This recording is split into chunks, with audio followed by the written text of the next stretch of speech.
Buenas tardes a todos. Mi nombre es Nadia Rivera y yo soy estudiante de la carrera de Derecho de la Universidad Tecnológica de Honduras. En esta ocasión compartiré un poco con ustedes acerca del derecho internacional público, qué es, cuáles son sus principios, cómo se desarrolla, en fin. Este es un tema bastante amplio y de vital importancia para todos nosotros. Comenzaremos definiendo qué es el derecho internacional público. Podemos mencionar que es el conjunto de normas aplicables a los estados y a las organizaciones internacionales en sus actuaciones. Sus sujetos de derecho son los estados y las organizaciones internacionales, y él mismo aborda aspectos de interés público a nivel supranacional. El derecho internacional público se compone de normas, de costumbres y de principios jurídicos que resultan aplicables a dos niveles diferentes. Por un lado tenemos que se aplica a las relaciones entre los estados y por otro a las relaciones entre ciudadanos que tengan carácter jurídico e internacional. La regulación del derecho internacional público tiene un papel relevante en el mantenimiento de la paz en la comunidad internacional. He ahí la importancia del mismo. Podemos mencionar que el origen del derecho internacional público se sustentó en la necesidad cada vez más creciente de regular las relaciones diplomáticas entre los diferentes países de la comunidad internacional.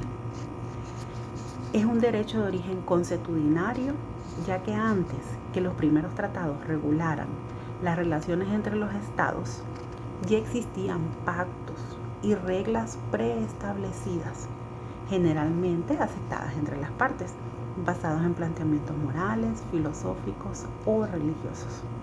Podemos decir que el tratado más antiguo conocido que regule este tipo de derecho procede a la antigüedad mesopotámica, en torno al año 2300 a.C., y el mismo fijó las fronteras entre Lagash y Umma al finalizar una guerra entre las dos ciudades.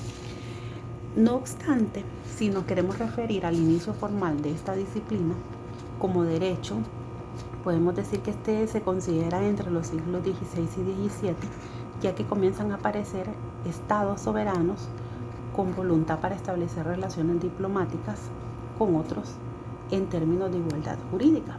Un ejemplo de ello fue el Tratado de Westfalia, que data de 1648. Ahora bien, si nos referimos a las materias que componen el derecho internacional público, podemos mencionar entre ellas las siguientes. Número 1, el control territorial, marítimo y aéreo. Número 2, la normativa de cooperación internacional. Número 3, la protección de los derechos humanos. Número 4, la explotación de bienes internacionales como el espacio ultraterrestre, el comercio internacional, el medio ambiente o el agua. Luego, número 5, tenemos el desarme nuclear y el armamento en general. Y por último, los conflictos que puedan surgir en torno a la nacionalidad, extranjería y asilo, así como el derecho de extranjería. Muy bien, ahora vamos a hablar un poco acerca de las fuentes del derecho. El derecho internacional público se sustenta en distintas fuentes. Número 1, y bastante importante, tenemos los tratados y convenios internacionales, los cuales como instrumento jurídico y fundamental en la actuación de los estados a nivel internacional, ya sea para regular la relación entre los propios estados o entre estos y una organización internacional. Luego tenemos los principios generales del derecho internacional, mismos que contienen los fundamentos y fines de la normativa internacional y están reconocidos por los estados. Algunos ejemplos son el principio de buena fe, el principio de igualdad soberana entre los estados. Ahora, en tercer lugar, tenemos la costumbre. Podemos decir que el derecho internacional público procede del derecho consuetudinario. ¿Y qué significa derecho consuetudinario? Significa de la costumbre pactada entre las partes.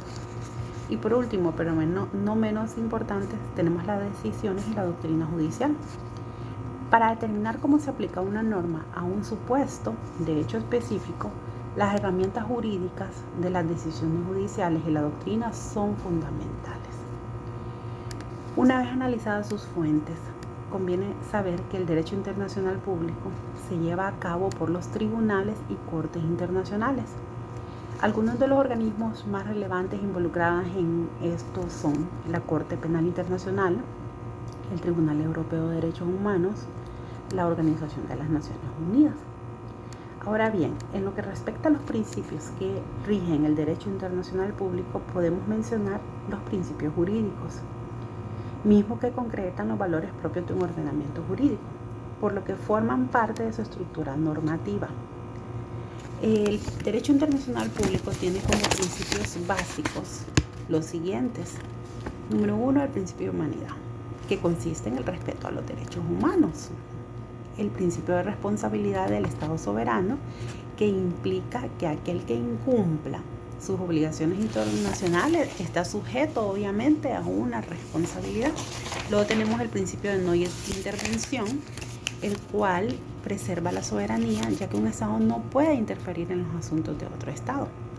Luego tenemos el principio de buena fe en su actuación. Aquí esto está relacionado con la ética.